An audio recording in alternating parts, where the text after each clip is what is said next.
Hai, Assalamualaikum warahmatullahi wabarakatuh. Bertemu lagi bersama saya Nur Septiani dari kelas 1 KPIE IAIN Purwokerto. Kali ini saya akan membahas materi Ulumul Hadis. Tapi sebelum kita lanjut ke next video, jangan lupa untuk like, comment, and subscribe channel saya. Oke? Selamat menonton. Antara Al-Quran dengan hadis, manakah kedudukan yang paling tinggi? Al-Quran menempati kedudukan yang paling tinggi sebagai sumber hukum ajaran agama Islam yang pertama. Akan tetapi, tidak bisa dipungkiri bahwa hadis juga memiliki peran yang sangat penting bagi Al-Quran. Oleh karenanya, hadis menduduki posisi kedua sebagai sumber hukum ajaran agama Islam setelah Al-Quran.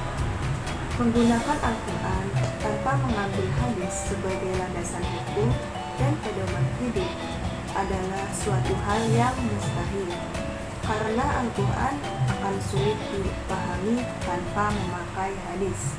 Oleh karenanya, Al-Quran dan hadis sulit dipisahkan karena keduanya adalah wahyu.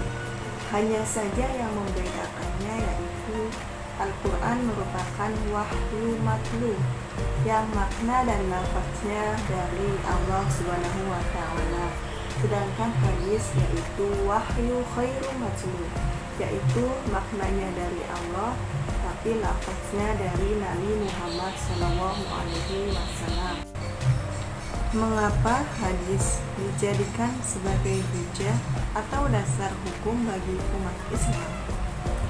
Umat Islam berpegang atau berpedoman pada hadis karena selain memang diperintahkan dalam Al-Quran, juga agar lebih mempermudah umat Islam dalam menentukan atau menghukumi suatu perkara yang tidak dijelaskan secara rinci di dalam Al-Quran.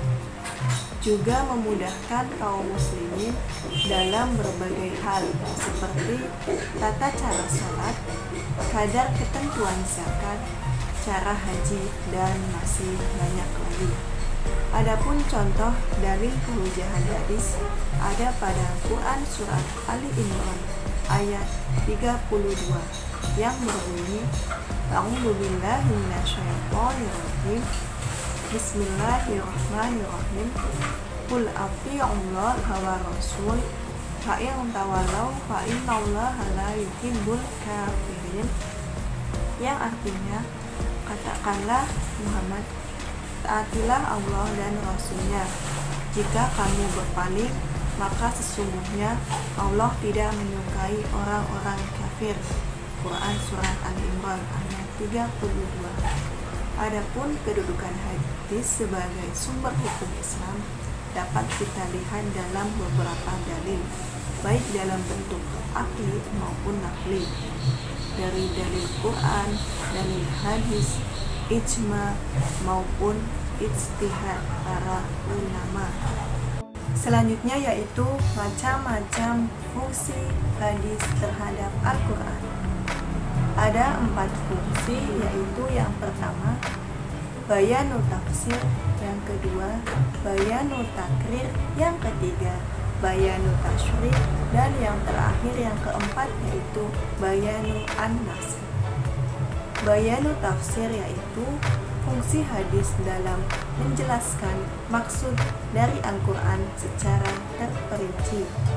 Yang kedua yaitu bayanu takrir, yaitu fungsi hadis untuk memperkokoh serta memperkuat kandungan Al-Quran. Yang selanjutnya yaitu bayanu tasyri'. Bayanu tasyri' yaitu menjelaskan atau menentukan suatu hukum dalam berbagai persoalan yang tidak ada dalam Al-Quran. Yang terakhir yaitu bayanu an-nas, yaitu menghapus ketentuan yang telah ada karena datangnya kemudian. Yang selanjutnya yaitu pengertian ingkarus sunnah. Ingkarus sunnah yaitu secara etimologis menolak, tidak mengakui, dan tidak menerima sesuatu, baik lahir maupun batin.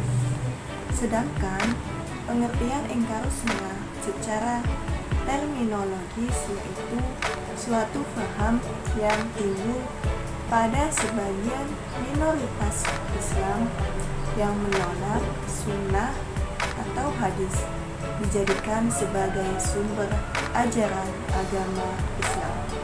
Salah satu argumen dari ingkarus sunnah yaitu dari argumen nakli yang terdapat pada Quran Surat An-Nahl ayat 89 yang berbunyi A'udzubillahi minasyaitonirrajim Bismillahirrahmanirrahim wa nazzalna 'alaikal kitaba tibyanan likulli syai', yang artinya dan kami turunkan kepadamu kitab Al-Quran untuk menjelaskan sesuatu.